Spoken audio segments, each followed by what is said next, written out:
Big news. Sephora is now on Uber Eats. So if you find yourself facing a beauty emergency, like needing a last-minute gift, or you're just out of your favorite mascara, again, don't panic. We got you. Order now and get $10 off on Sephora orders of $50 or more on the Uber Eats app. Order now. Offer ends October 30th. One order per customer. Additional terms apply. See app for availability. Delivery fees may apply.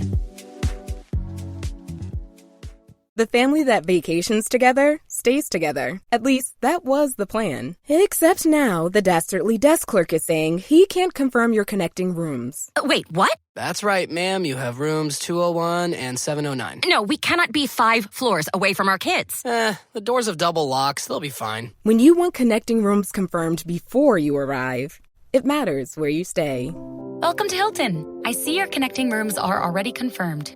Hilton, for this day.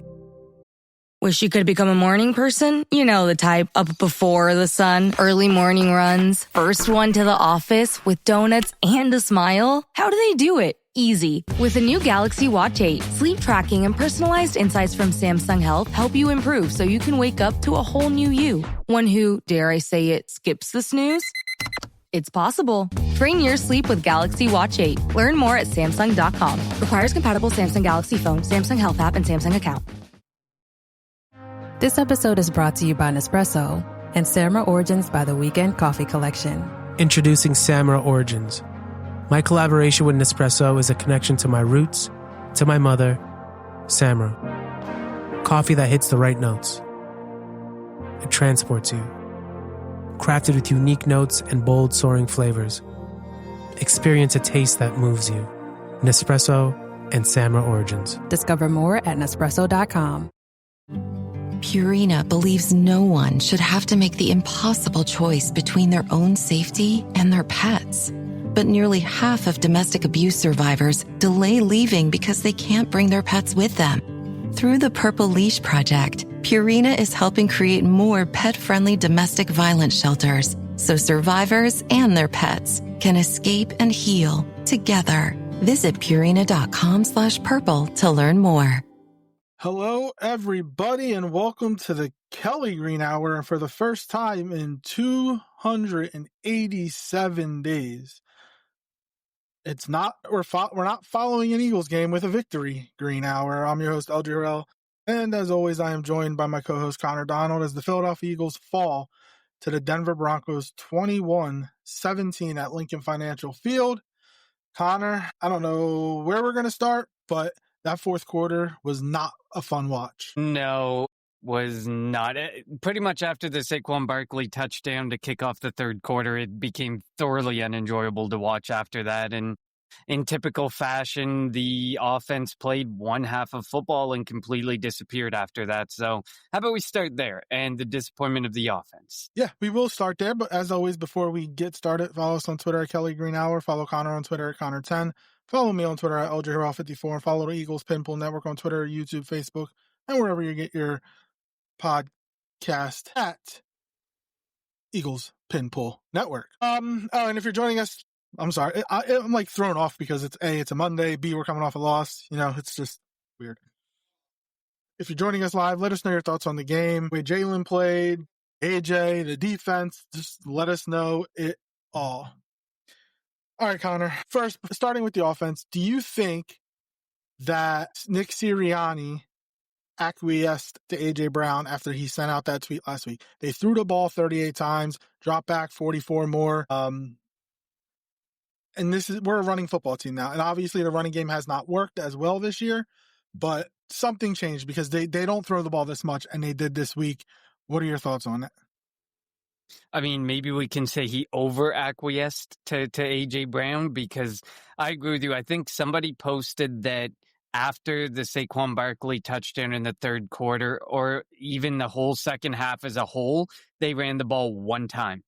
One time they ran the ball and they had a lead. Or like they were at one point ahead by 17 points, and they ran the ball once. It's infuriating to me that this team can't just find a balance and find a way to keep their players happy with a balanced approach. And that's the issue that I'm coming to, is we shouldn't be throwing the ball 38, almost 40 times. We probably don't need to rush close to 40 times. There's a way that you can balance both of those approaches. And it feels like at the start of the season, it was way too run heavy. And now it feels like the noise that's happening all around Philadelphia, the noise that's happening with A.J. Brown, the lack of noise from Devontae Smith apparently is speaking volumes as well in his disappointment with his usage. It's so frustrating that this team can't find a balance. And sometimes the best football we've seen them play is when they balanced the run and the passing game. And like that first half, they ran the ball, they passed the ball, they ran the ball, they passed the ball. It was a bit more pass heavy, but it was a bit more pass heavy. But they ran the ball 5 times with Saquon in the first half. They still didn't run the football. Yeah. It was a heavy pass game plan. It was an extremely heavy pass, and against a secondary that's not one to mess with either. And of course, up front, they weren't something to mess with either, but they weren't something to completely avoid like Kevin Petula apparently wanted to do or had in his plans. And it just, you can tell after a while of throwing the ball over and over again, there felt like a disconnect. Jalen missed AJ. I mean, we can go on about whose fault that was. I mean, I thought AJ Brown looked back and clearly saw Jalen. Apparently he didn't. But he had that play that would have gone for a touchdown. He missed Devontae Smith and AJ Brown both on a couple of occasions. Beyond that, there's something that's just not right. And a lot of the talk today on the national media forum is basically, they don't have an identity. And it showed this game. We went from a run-heavy offense to a pass-heavy offense and nothing in between really in the games in between. And I don't know how they're going to find that balance with, I don't know if it's Kevin Petula. I don't know if Nick Sirianni has to step in more. I don't want to see Nick Sirianni calling plays. I don't think, because we hypothesized that he had called plays in the past and it didn't look pretty. Yeah. So going to the deep shot, which, quote unquote, the dagger. Jalen threw it like AJ was running the route out. Even if AJ wasn't the first option, if he was the second option, third option, last option, whatever it was, you fully run the route out. If he is running the route the way he's supposed to, he walks under that and it's a 60-yard touchdown, and it's 24-3. 24-3 is a lot better than 17-3, and that game is over at that point. There have been occasions, and look, AJ Brown is a great talent, so I'm not calling him out on anything, but he's obviously frustrated with the way the offense has been running this year so far. And there's probably routes that he hasn't run 100% on just because he didn't think he was getting the ball. And you can't do that. You should always run, like I'm sure Jerry Rice, T.O., Randy Moss, they all ran routes in anticipation, even if they weren't the first, second, or third read, that they could potentially get the football. Things change in progressions. Things change that you're not anticipating the defense to do, so the quarterback has to make an adjustment right away, and they might come to you quicker than they were anticipating doing that. So I'm just saying that one. Now, that obviously that play wasn't the reason why the Eagles lost the game. The refs weren't the reason, even though they were really bad. Wasn't the reason the Eagles lost the game. The Eagles lost the game themselves because they kept shooting themselves in the foot with stupid penalties and mistakes. The long, I think it was either third or fourth down. They threw the 30-yarder to Smith, and Jahan Dotson and Saquon Barkley both didn't get set with a full second. Like, dumb penalties, illegal man downfield on Steen. Like, I feel like that happens every week on the Eagles offensive line, which has not been good this year. Just stupid stuff, mental mistakes. Now, I don't fault Zach Bond because it looked like, I think it was RJ Hart. Somebody was, it looked like he was still lunging forward, but it reminded me of the Brandon Graham penalty against Washington. What was that, 3 years ago? 3 or 4, or actually, no, maybe that was, I don't know. Was that when? I don't know if Sirianni was still the coach or not, but there was a penalty on Brandon Graham against Washington. I think it was a Monday or Thursday nighter when the Eagles were still, it was when they got their first loss, whenever that was. It was 5, 6 years ago. And I can't really blame Zach Bond, but you kind of have to be smart. Mm-hmm. Another personal foul penalty on Jalen Carter. As much as I love Jalen Carter, I feel like he hits one of them every game, it seems like. That's not good. They have to be smarter. They are a very undisciplined football team. Now, I said I didn't want to blame the refs, but that was a grounding penalty on Bo Nix, and that takes a third and that goes from, ended up being 3rd and 6, which Denver converted. It should have been, 3rd and 17, 3rd and 20, whatever it was going to be. That was an intentional grounding. That was a defensive pass interference on Dallas Goedert on the second to last play. On the Cooper DeJean, when he hit Bo Nix's arm, that was close. I didn't think they were going to call it a fumble, but boy, was that close. And they called it a fumble on the field. I don't think there was enough evidence to overturn that. But there were just so many things that went against the Philadelphia Eagles that you had to play a clean game, and they did not, and that's why they got their first loss. Yeah, I posted on our X earlier today that we're in the middle of the pack. We average about 7.4 penalties a game. That is good for a nice 5-way tie or something like that for 16th. But we rank 3rd last in penalty yards per penalty. So our penalties are far more costly than other teams' penalties because we're making the ones that are 15-yarders. We are making the ones that are pass interference, that are unsportsmanlike. Those ones that are the most costly penalties, we are making them, and on a frequent occasion. While I do agree with you at the end of the day, and you alluded to it before, you went on the rant about the referees. If you have to blame the refs, there's other things to look at in your own game. And you said it perfectly. We shot ourselves in the foot. As much as we wanted penalties called in our favor or felt penalties should have been called in our favor, there was penalties we took that were 100% our fault, 100% accurate, and shouldn't happen.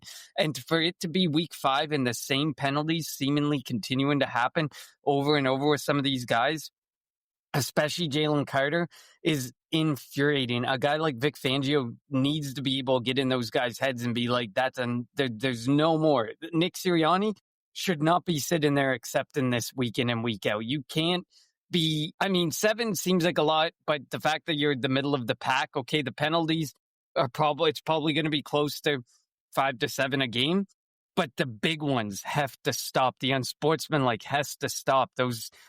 It feels like you said, like we get at least 1 or 2 unsportsmanlike conduct penalties a game, and that's 30 yards that you're never getting back. Though that's 30 yards that are gone. That's Jalen Carter himself. Pretty much exact. And then, of course, the taunt. I think in the prior 3 weeks we had those stupid unsportsmanlike taunting penalties where they walked over a guy. Which you can't do that. That's clear. If you stare down the guy you just tackled or you walk over the guy you just tackled, you're getting called and you're getting fined. Like the fact that people week in and week out act like that's blasphemy that it's happening, the NFL has made it clear that they are not going to stand for that. So luckily, we didn't have one of those this week, but I'm sure we're going to have another couple before the end of the season. I will say, though, they're not consistent with that taunting penalty because there was a game, I think it was the Vikings game, the game early in the morning. Jefferson caught a pass and literally was in the face of the defender for, who were they facing? The Browns. And was more taunting than what DeJean did last week, and they didn't throw a flag. So they are very inconsistent with that because I have seen worse things than what DeJean did, and DeJean got fined, which was BS, $11,000+ and a flag got thrown on him. So if they're going to call it, they need to be consistent about it throughout with everybody. The revenue that the league is making off fines right now, if I was the NFLPA, I would be up in arms over the money being taken from the players, to be completely honest. Especially over some of the penalties that have been called. I get it. Jalen Carter deserved every penny of that fine that he got when he spit and Dak Prescott. That's just nasty stuff. You just don't do that. But to step over a guy, you accepted the 15-yard penalty that hurt your team in the game. You don't need to lose the majority of a game check as well while you're at it. If I was the NFLPA, I'd be like, okay, we got to cool it with some of this stuff. But that's another discussion. And then that Vikings game, and Browns game, obviously I didn't get to watch a lot of games. Once the 2:00 game said, I don't know how the referees impacted some of the other games, but that game was pretty brutally called as well. Refs are terrible. The refs are playing too much into some games, but at the end of the day, I totally understand that you cannot review every single play. You cannot, some of the plays, they can quickly come up on the headset and be like, that's wrong and something should change. But you can't do that constantly. The game of football is long enough without an added hour and a half of reviewing plays, or, the New York calling down and being like, that you didn't call that right. So we do have to understand that there's going to be ticky-tacky, like in the moment plays. And that Zach Bond play, that's as, ticky-tacky as it's going to get, because at the end of the day, forward progress is a mess. When you're going for forward progress, the referee decides when the progress has stopped. And that makes it extremely difficult for the defense to decide. In that situation, the ref blew the whistle, I believe, at the right moment. Probably could have blew it another second earlier. Like, he was clearly not going any further. And that allowed Zach Bond to come down and think that he was still going to make a play. But forward progress is such a painful, offensive-friendly thing. And it is so, at some point, I don't know how you fix forward progress, because you're always looking to get that extra yard. But at some point, it's got to be looked at, because it is the cause of a lot of penalties and does continue to make the defense's life a lot harder. And it's already an extremely hard game for the defense. But, I mean, outside of that, Kenyon Mitchell looked really good until things got a little bit rough. He looked good in the first half. He had a bad game. He looked good in the first half, and then it got bad. But he definitely could have had a better game. He was right there on a couple of the catches that were made, like the Cortland Sutton, one of the big Cortland Sutton catches. He was right there. Probably couldn't do much more except break up the pass. But yeah, coming off of, the NFC Defensive Player of the Week and putting up that type of showing was a little frustrating. Keely Ringo, I think is I kind of spoke to it on X this morning. I think he's going to see more of an opportunity. I think as much as people want Howie to make calls on CB2, I think the deciding factor is going to be the Minnesota Vikings game when you face a very formidable trio of wide receivers. Giants are not a formidable group of wide receivers anymore. So Keely Ringo should have a good game. If Keely Ringo has a really bad game, then maybe we can revisit this. But I think that they're going to get every opportunity up to that Vikings game. And if they get absolutely owned by a trio of very good wide receivers, I think CB2 will definitely be visited. But it's going to be at the trade deadline, November 4th, last second call. I think for the next 3 weeks, you can go on and cry about Keely Ringo and Adoree Jackson all you want. I don't think that it's going to change. It's going to be a week of the trade deadline type of move. In the bye week, as you're contemplating how the first half went and how you closed out the first half, that's when Howie's going to make the decision on the CB2 position, which is ironically around the time I think Asante Samuel Jr. wants to come back. I think he had said that he wasn't going to be good to go until close to the middle of the season, and he wasn't going to sign with the team until he was ready to go. I don't know how much of a help he would be anyway, because he is coming back from injury, and I know he will be close to 100%. But he would still have to learn the entire defense. When it comes to Keely Ringo, he's still allergic to tackling. And of course. There's something up with his technique. Like the 2-point conversion, he was playing way too far off. It's just frustrating. And obviously the Eagles want him to win that CB2 spot because he's a draft pick. And, like being able to have your guy, have your draft pick be a starter, especially he was a 3rd or 4th round pick, like you want that. But he is still not there. It doesn't help that Adoree Jackson also is not good. Jacorian Bennett is hurt. Like, we'd like to see more of him, but he's hurt, and maybe he'll come back in a couple, like probably after the bye. Who knows? But I don't know if you'll have learned enough by then, because, like you mentioned, the trade deadline is during the Eagles bye, or right after the Eagles bye. There was something I did want to say, and I can't remember now. But continuing with the offense, I think it's really time, and we've been talking about it, but Kevin Patullo needs to really be put under the microscope. He is in way over his head. There's all this talk of the Eagles, and I notice it every week. The Eagles break the huddle, and there's only like 10 seconds left, and they have to rush, and it's tough for the offensive line and Jalen to scan the defense. I just think Kevin Patullo does not know what his sequence of plays. One play doesn't set up the other. It's like he's just randomly, he's like, I want to do this. Like, you can't do that. You have to have a reasoning behind the plays that you call. So something needs to change. He needs to get quicker with his play calls. They need to shorten the play calls. He needs to, whatever it is. I don't know if it's Patullo or if it's a Jalen thing, but something needs to change, because they need to break the huddle quicker, and they need to get more fluidity on the offense. There's nothing fluid about it, and everything is hard. I watch football. When you're watching football all day, there are receivers running wide open in almost every other offense, even the Tennessee Titans. And that's one of the worst teams in football. And when it comes to the Eagles passing game and offense, like, it's just a struggle for them to do almost anything. But finally, on a 3rd and 17, the Eagles didn't do that coward draw, and they threw it up to Devontae, and lo and behold, what happened? A first down, a big play. They need to do more of that.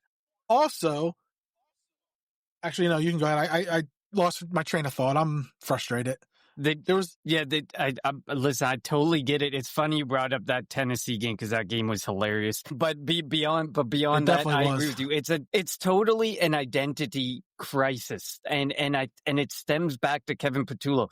People have mentioned that the last 3 times they've hired internally, while they felt that was their best candidate, it has failed to produce any fruit for a Philadelphia Eagles offense when they've hired internally. Our best luck has been, Shane Steichen, Kellen Moore, and those are the types of guys, like more established play callers, better play. I don't think Shane Steichen was as established at the beginning, but he definitely looked more adequate as a play caller from the get-go, whereas Kevin Patullo and Brian Johnson, the likes of them, sat behind really great offenses, and it feels like they literally took absolutely nothing from who their previous offensive coordinator was. Like, you just I know that every offensive coordinator obviously wants their playbook to look different and be unique because they want to show teams that they are somebody to look at someday down the road. Obviously, Kevin Patullo is doing a great job of ensuring he stays with Philadelphia because it does not look like he is getting any head coaching job. But we thought the same thing about Brian Johnson, and he ended up going. So he ended up getting a job, but he's definitely not a head coach. And but he didn't stay with the won't Eagles. Be No, we'll see. I mean, where things go, but they're in identity crisis. I know, like, everyone's saying, like, there's so much just anger out there in Philadelphia right now. Like, for a team that hadn't lost in over 280 days, it feels like we've lost every game for 280 days. The fire Nick Sirianni, the fire Kevin Patullo, the trade AJ Brown crowd is just so horribly and unnecessarily loud. The only one I may agree with is the Kevin Patullo, but obviously you're not just going to give your offensive coordinator 5 weeks and say, see you later. That just isn't going to happen.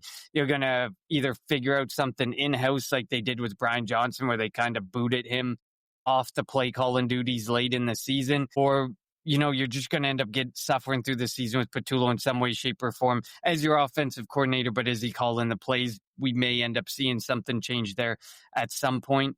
But behind him, I don't know if there's anyone that can really step into that mold beyond Nick Sirianni. And like I said at the outset of the episode, we hypothesized that he was calling the plays at certain points, and the Eagles were playing very poorly during those stretches. So I don't think we want that to happen.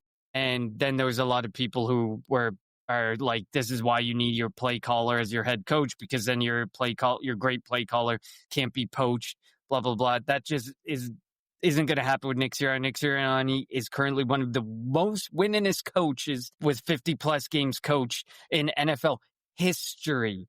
This goes way back to the John Madden days. That's just not going to happen unless there's that, humongous collapse again, which hopefully we don't see any humongous collapse this season. I will say one thing when it comes to the offensive coordinator. I mean, it's going to have to come down to, they're going to have to hire an offensive coordinator that does not want to be a head coach. Like Vic Fangio doesn't want to be a head coach anymore. This is his last stop. Who knows how long that's going to be, but this is his last stop. When he's done with the Eagles, he's done coaching. I don't know. I mean, like, the only guy you can think, Frank Reich, but he's the Stanford head coach right now, and he'll only be there a year, so you could technically bring him back. But the only issue with bringing like an old school type of offensive coordinator, the offenses are kind of antiquated. Like, they're not the modern type of offenses, and I don't know how that will work in this NFL. But like, you would think that a lot of people would want to work with these players, but that's just, they want it to be the stepping stone to the next head coach. Shane Steichen, head coach, Kellen Moore, head coach. I'm sure Patullo thought that he might potentially become a head coach down the road, but at this rate, he's not. So like, that's what the Eagles are going to have to figure out. Like, if it's not going to be Patullo, and do they make a change like they did with the defensive coordinator in 2023? Granted, going from Desai to Patricia was worse. Or do they let Patullo finish out the year? And then this was a Sirianni hire.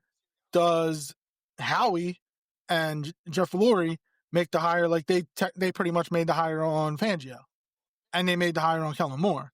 Like, it's just, I don't know how this is going to work, because if you get some young stud from college or whatever, he wants to be a head coach in the NFL someday. He's only going to be here for a couple of years if he's any good. So, I mean, that's the only, like, I love Sirianni in like being the culture builder and all that.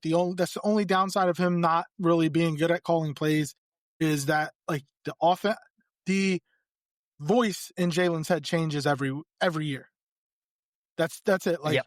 The offense may stay the same to an extent. Like, it might be the philosophies that Sirianni wants, but the voice and the way in which games are called changes every year, and that can take an effect on an offense. We have an angry, apparently Broncos fan, Dabalina. At least Eagles got to see the bad calls on them. They showed schemes instead of the penalties. Penalty replay BS calls versus the Broncos in the first half. He was upset at a lot of the calls against the Broncos in the first half and felt that they were just talking about the game. But it's important to note, and you're always going to get away with holds. There's always holds that are being gotten away with. I saw countless holds by the Broncos offensive line against Jalen Carter and some of the edge rushers. And I think it was Cooper DeJean on one occasion was clearly held, and it showed in the replay. You're always going to get away with a lot of hand fighting between receiver and DBs. You can call a penalty on every play if you wanted to. You can. It's just, I think the biggest thing is the impact that it has on the game. At what point in the game does it get called or does it not get called? And the reason that they showed the Bo Nix one over, Bo Nix grounding that should have been a grounding over and over again, and the Dallas Goedert being held, was because those were monumental shifting moments in the game. Kenyon Mitchell and Cortland Sutton hand fighting 30 yards downfield, and Kenyon Mitchell getting the last little grab or the last little pull that threw Cortland Sutton off is not something that they're going to just show on repeat and say, this should have been called, this should have been called. Broadcasters need to show other things, but when it has such an implication on the result of the game or potential result of the game, of course they're going to show it and they're going to play it on repeat, because there's no way, I would hope, as a Broncos fan, that you would say you wouldn't want a grounding call on Jalen Hurts if Jalen Hurts did what Bo Nix did in that situation. I know who they were pointing at when they said, that's who I was throwing to. Troutman but was you were nowhere near. close. Yeah, Troutman was nowhere close, and he was. I can't remember what the ruling is, if they're inside the pocket or outside of the pocket. But I mean, he was bordering on. You both. have to throw it to the line of scrimmage, and he didn't even hit the line of scrimmage. He was inside the pocket and didn't throw it to the line of scrimmage, and there was nobody there. That is the definition of a grounding, and it goes what turned into a 3rd and 6 in which the Broncos converted, like I mentioned before, should have been a 3rd and 15, 3rd and 20, whatever it was. That would have been a lot tougher to convert, and that could have changed maybe a little bit of complexion of the game. Again, the Eagles killed themselves. They were up 17-3. They had a chance to go 24-3 if A.J. Brown runs that route fully out. He catches it. He ran right by the safety. He catches it. It's walking into the end zone. His numbers look a lot better. Jalen, who threw for 280, is over 300 yards. 3 touchdowns, and we're all talking, and everybody's talking differently about the game. The other thing that is really hurting the Eagles, they can't run the ball. Last year they got up, and in the second half they ran the ball down teams' throats. They can't do that this year. It doesn't help that they didn't call plays. Saquon got 6 carries. He had 6 for 30, and his last run was a 17-yard gain. Now, he was on the injured list today. If the Eagles were to practice, he wouldn't have practiced with a knee injury. I do remember him hobbling off one play. But still, like, when you're not, and I don't even think they called any designed runs for Jalen. Also, when it comes to Jalen, he got sacked 6 times, but 3 of those were him running out of bounds behind the line of scrimmage. I don't think that should be a sack, personally. But, like, throw it away. Throw it out of bounds. Do something. It wouldn't be a sack. Like, that was frustrating too. And some of those other sacks that he took, whatever the play call was, he was waiting ages for something to transpire downfield. And I mean, like you said, you see people running wild, like wide open wide receivers in every other offense. And then when they show like the all 22 zoomed out look of Jalen Hurts running around with his head cut off, there's nobody getting open. There's no one coming off of the route and trying to do anything. It's because they're all long developing routes and nothing is short. Like they don't have any like outlet man. If they want to do let's run flies, everybody run a fly and we'll see who gets open. No, they do nothing. There's nothing creative about this offense.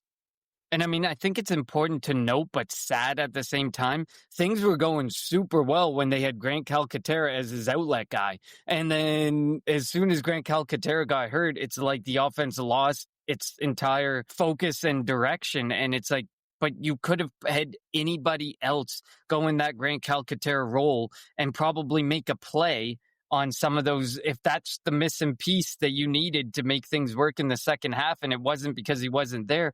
It just doesn't make sense to me. It all comes back to the identity crisis that's happening, and they need to figure it out. And I kind of agree with Saquon Barkley's comments after the game. What do you want this team to do? I would like to see it as a balanced approach, but if they run too much, everyone complains that they're not passing enough. They pass too much, everyone's complaining, why didn't they get the run game going? You have to find the balance. They haven't found the balance, and that's what's going to make this really unlock this offense. The tape is there on Saquon Barkley and what they were doing last year. You're not going to be able to run him to the same degree that he was last year in like a record-breaking pace.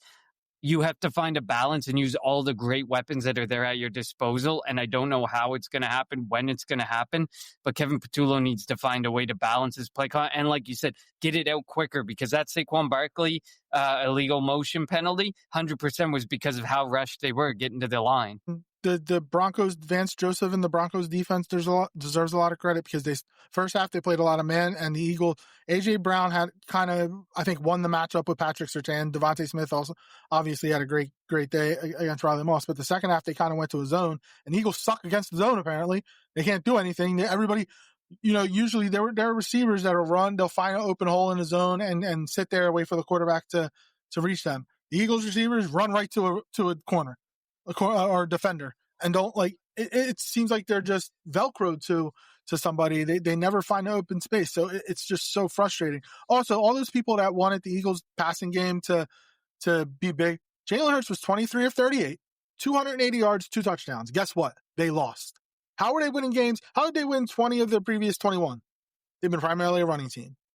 Stick with what works. This is why we always say, like, when did winning become the problem? Who cares how you win as long as you win? Jalen doesn't really care about his stats. The one thing I did find funny, did you see him? Did you see the all-22 on the Hail Mary, what he did? Yeah, he sprinted after the ball. Could you have imagined that would have been the most ridiculous ending in NFL history? He throws it up, it gets tipped up, and he catches his own ball in the end zone, and the Eagles win that way? Could you imagine? Like, I don't know if there would ever been a better ending in an NFL game ever. And the fact that AJ Brown it looked like Devontae had the ball. Like, Devontae had his hands around the football, and it looked like AJ might have played some defense. Obviously, you don't know whose hands are around the ball and whatnot, so you're trying to catch it. But like, the Eagles were close to being able to catch that. And I think by them losing now, like, we can't use they're undefeated, they're winning games. No, they're not now. They lost. You need to go to the drawing board. You need to figure it out. Figure out what's wrong with this offense and fix it. And does it help that it's going to be a short week this week? No, but it also helps that you're going up against an inferior opponent. I kind of predicted, though, that the opponent they're playing this week was going to lose to the Saints and probably provide a challenge to us on Thursday, which is going to suck because they're playing at Death Life Field, and I hate that field. And it wouldn't shock me if the Eagles sat out Landon Dickerson, who's hurt again. If Saquon, they should. Like, Landon Dickerson hasn't looked right all. The only season. issue with that is Brett Toth wasn't good at all when he got in there. No. And the defensive line, now we'll talk about this more later this week, but the defensive line for the Giants is good. Dexter Lawrence, Brian Burns, Abdul Carter, Kayvon Thibodeau. They got a good defensive line. We can stop talking about the Eagles having the best offensive line in football, because they don't. But it's bad timing for your offensive line to be playing really bad football. When you went up against the Broncos defensive lines, that that is really good. They had 6 sacks. Granted, 3 of them were Jalen Hurts running out of bounds. But, like, it's a bad time for your offensive line not to be playing good. And maybe this is the week you just keep it simple, stupid, and you run the football, go off play action. Like, let's not be predictable. When you go under center, don't always hand it off. When you're in certain formations, don't always hand it off. Like, do something to keep the Giants off balance. And, like, you should be able to, because the Giants suck and the Giants are dumb. But, like, find a way to get confidence, because right now the fan base has no confidence. It's not looking good for this offense. Yeah, and I mean, at the end of the day, you still have to respect the Giants in certain avenues, like you said, with the front four that they have. And that's an area that like you said, we're going to get into it. The Giants can definitely expose, unfortunately. And it's an area we never thought we'd say could be exposed. But I still stand by, I've said it in like probably 2 or 3 prior episodes, that Landon Dickerson rushed back week 1 was not 100% and has furthermore hurt himself worse. And I think that the issue now becomes, do you want a Landon Dickerson who can help you at the end of the season and be there for a potential playoff run or a long playoff run? Or do you just want to put him out there, keep him afloat as a shell of who we know him to be, just so that you have an adequate offensive line out there? I feel like he needs a week. He needs a couple weeks. I feel like he needed probably 2 or 3 weeks at the start of the season, and I would have been more than happy to give it then, because at the end of the day, Landon Dickerson punched in there or Landon Dickerson on the sideline, this offensive line is not looking good either way. He needs to get right. Some of these guys need to get right if they're that banged up. I mean, Cam Jurgens' back injuries, those are long-term. Cam Jurgens is probably going to have to play through quite a bit of pain through this season, and hopefully through next offseason he doesn't need another surgery and he can really take time and heal up and get better. But Landon Dickerson, this injury feels like it was something minor-ish, that the surgery that they did, that he should have been able to come back quickly. But I feel like even then you don't force something to be that quickly. And I think now, obviously, I think it's an ankle now, and it was a knee earlier in the season, but probably some overcompensation at certain parts of his leg, just trying to keep him going, because, I mean, your legs are a vital, vital part to your game on the offensive line, especially at the interior of that offensive line. So I agree with you. Let's go back to some simple things on Thursday. Let's get back to win in ways you should be able to, like you said, but it doesn't mean that we can't hopefully figure some things out along the way in this matchup.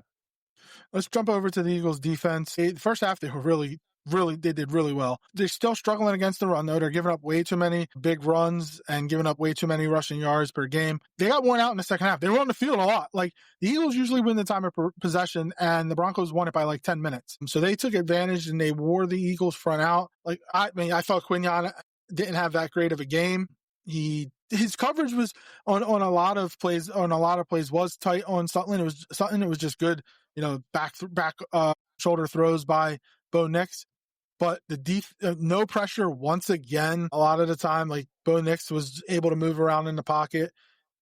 The Eagles need to figure out this. Like, I would say Azeez Ojulari, for his first action, it did pretty well. We'll see. And obviously he's kind of forced in to play with the injuries at the edge position. But I'll be intrigued to see how he does this week, potentially with a little bit more play. Zadarius Smith had a sack. I think that's the second sack for edge rusher for the Eagles this year, and we're going into week 6. That's not good. And it's they're both Zadarius Smith. It's 1.5 sacks for the edge rushers, and they're both Zadarius Smith. And he signed with the team week 2, week 3, something like that. And so that's not good. Kuba looked decent. I'll say this: Cooper DeJean is a stud. Like, he might be the best tackling cornerback in football. The Eagles needed their superstars to make a play, and they didn't in the fourth quarter when they needed to stop.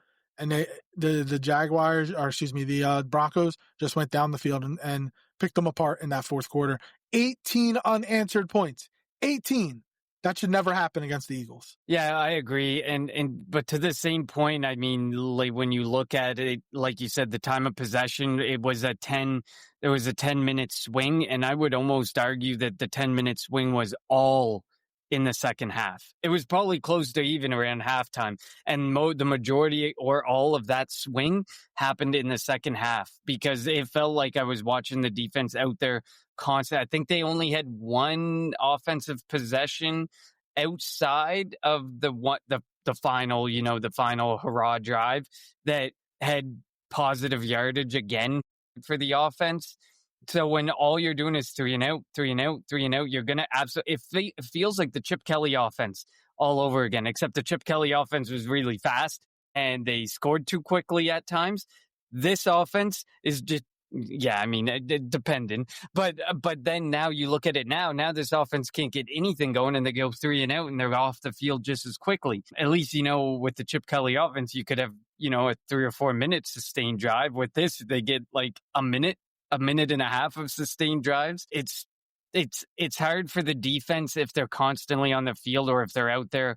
Plus, I'll give them credit, plus 6 or 8 minutes to the offense. Like, that's too much time. That's way too much time. They just needed, I feel like a play could have happened if the offense could have had at one point some sort of sustained drive to give them a rest and to let them just get their feet back under them, because it felt like they never got that opportunity. Zadarius Smith being the only edge rusher to continue to play, to seemingly get any type of pressure is absolutely infuriating. I know that people would say, well, Nolan Smith's not there. Nolan Smith was not getting pressure before he got injured. So that continued to be, this edge room continues to be an issue.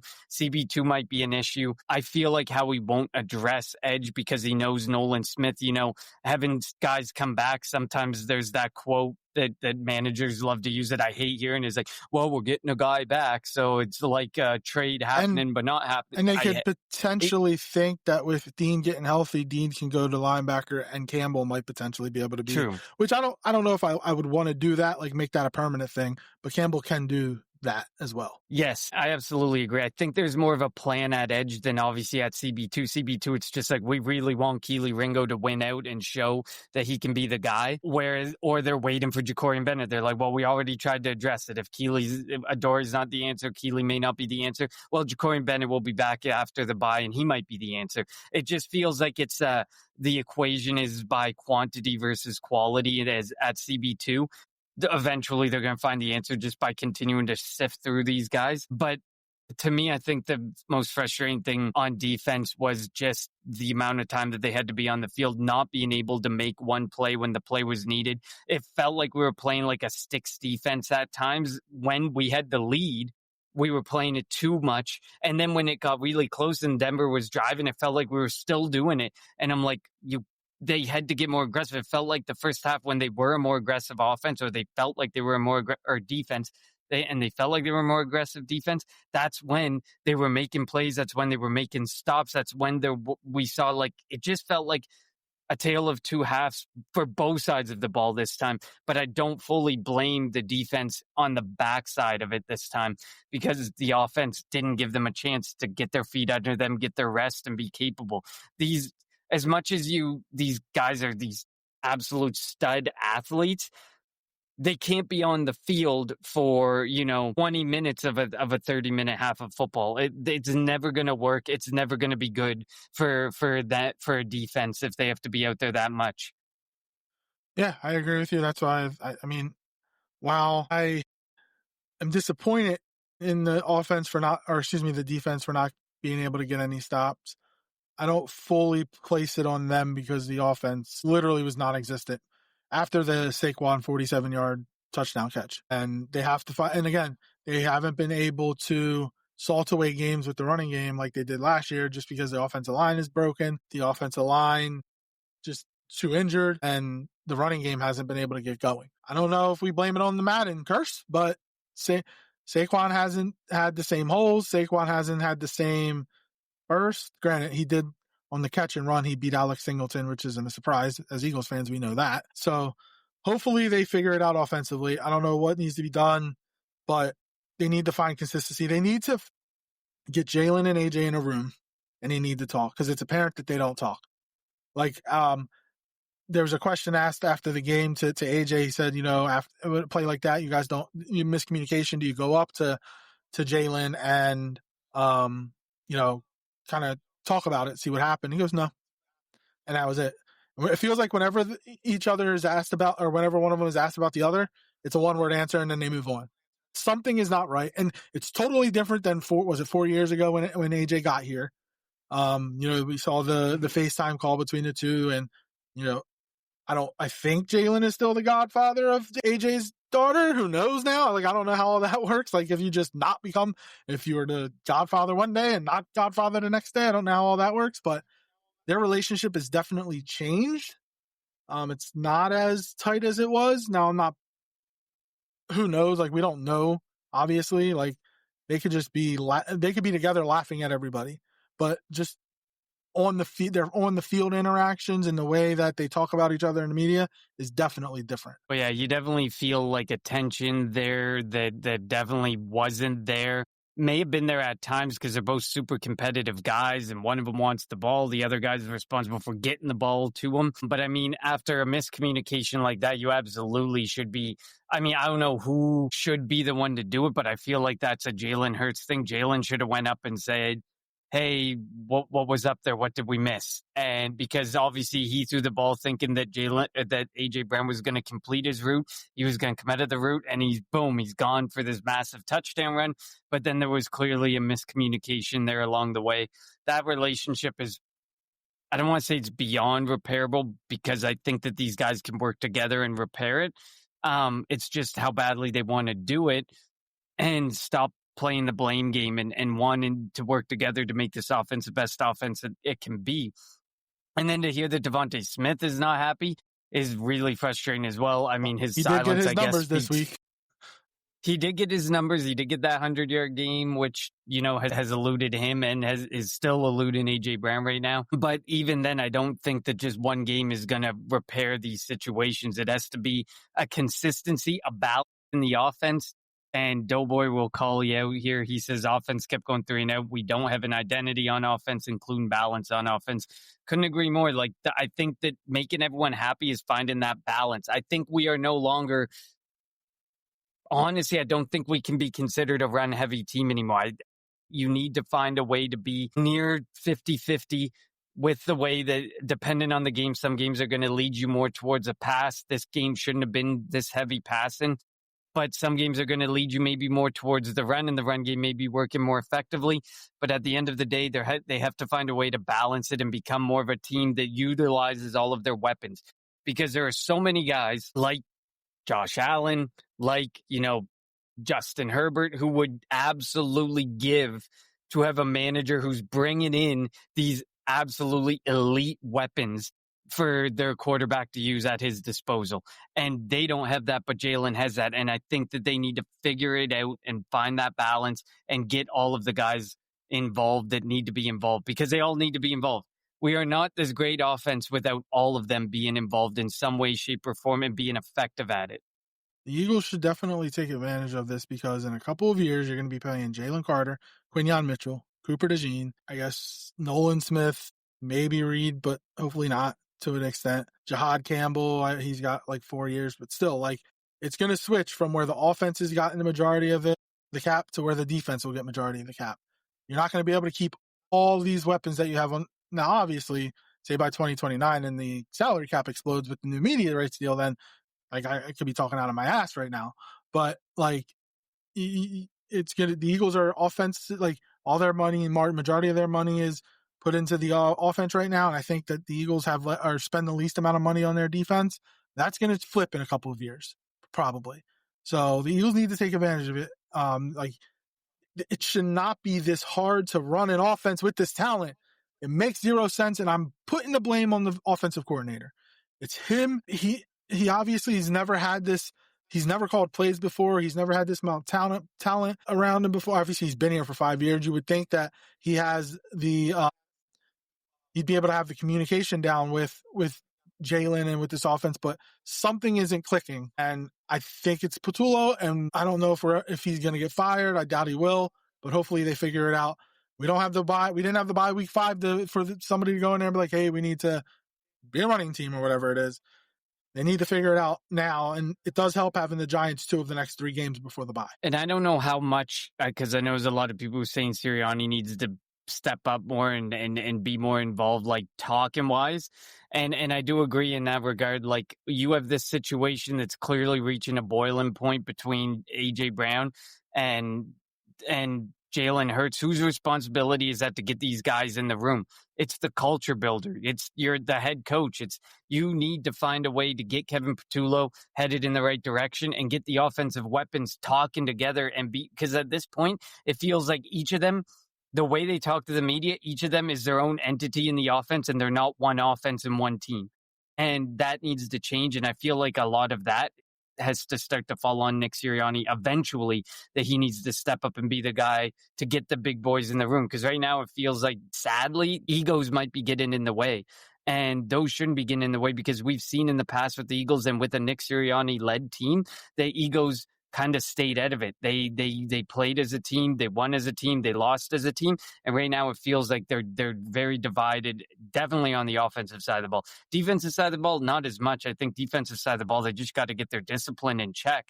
But they seem to be playing way more as a unit than the offense, and I think that some of that starts to land on Nick Sirianni to get everyone in the room and figure things out. You don't have to be the guy to figure it out, but you need to make sure the right people are in the room and the right people are talking, and you're continuing to push the culture. Because if that's not what he's there for, then what the hell is he there for? Because that's your damn job as a head coach, not calling defensive plays, not calling offensive plays. You need not calling special teams plays, if that would be, for the Harbaugh there. He needs to be doing this. This is his job, and he needs to make things, start to push things in the right direction to get it right. And I don't know if he's not doing it or what he's doing behind the scenes. Obviously, it doesn't feel like he's doing some of the stuff he may be used to do. Yeah, let's just hope that they figure out. Like, it was so good up to the Saquon touchdown pass, and then it went all downhill from there. And I just had a bad feeling, and that stupid penalties, mistakes, and it just didn't feel right. So hopefully that the Eagles can turn it around. It does help that the Giants are not a good football team, but it is a division opponent, and we know how division games go. And look, that's the Buffalo Bills last night. Exactly. There's no undefeated teams left in the NFL. The Bills lost to the Patriots at home. While the Patriots are an improving team, I mean, the Bills are Super Bowl favorites, and not anymore. Or they probably still are Super Bowl favorites, but because the Baltimore Ravens sure aren't. Well, did we both pick them to go to the Super Bowl too? We did. We picked the Birds Super Bowl, and not looking so crazy pretty. Part. Do you know who the favorite is to win the AFC North? The Ravens are the favorite to win the AFC North right now. I mean, it's still a brutal division right now with the Bengals injuries. The Steelers are what, 3-1, 2-2, 3-1, whatever. They have a couple of game lead on the division, and they didn't play this week. All the other teams in the division lost, so they had a winning, whatever. Not trying to talk to AFC North. Maybe I'm just trying to take my mind off it's weird. Again, this is the first non-victory green hour we've had after an Eagles game in 41 weeks. 41 weeks. That's how long it's been. Just think about that. 41 weeks. It's the Washington game in December. That's how long it's been since the Eagles last lost the game. Please don't. It wasn't fun. It wasn't fun, but losing sucks, but it doesn't happen that often for this Nick Sirianni coach team. So we will be back probably tomorrow, I guess. Maybe. The game is no. Now here's my question for you before we finish off. Is it a good or bad thing to have a game on Thursday this week after what happened yesterday? I guess the opponent helps. So I guess I think I'd have to look at it from. Yeah, I don't like the location, especially when you have some guys I guess for Saquon Barkley was general soreness, but it's general soreness in his leg. And then you got Landon Dickerson, who absolutely. There was a report by, I think it was Ian Rappaport, who said that Saquon's going to play. It was just a day. General soreness. They're not practicing this week. It's all going to be either walkthroughs or classroom work. They're not going to do anything physical until Thursday. So, but I would absolutely keep Landon Dickerson off that field. There's no way. Whatever's left of his leg will be gone if he goes onto that football field. Probably. So, sadly, I hope we don't see him. But I mean, to answer your question, I mean, I guess it depends on opponent. I mean, if we were coming out of it and going into like the Chiefs game or the Cowboys or, you know, the Commanders, I would feel so much worse. And I would be like, my answer would be no. But in this regard, I feel like, yes, this can be a get right game and you don't have so much time to process it. You got to get right back to it and go out there and win the football game. But if it was some of the other opponents we have this year, I would probably say absolutely not. This doesn't play to our favor. Also, it's a short week. You can't add a bunch of crap to the offensive game plan. Get your best plays, put them in. This is what we like to run. This is what Jalen likes to throw. There's our offensive game plan. Go out there, execute. You put up 35 points in 3 quarters and let the offense, the starter sit. There's no way you should lose to the Giants team. But we'll be back tomorrow, I think, for the preview of the Eagles and Giants. As always, follow us on Twitter at Kelly Green Hour. Follow Connor on Twitter at Connor10. Follow me on Twitter at LJRaw54. And follow the Eagles Pinpool Network on Twitter, YouTube, and Facebook, wherever you get your podcasts at Eagles Pinpool Network. Thank you all for tuning in to the Kelly Green Hour. We will be back tomorrow to get you set for the Eagles and the Giants. Have a good one.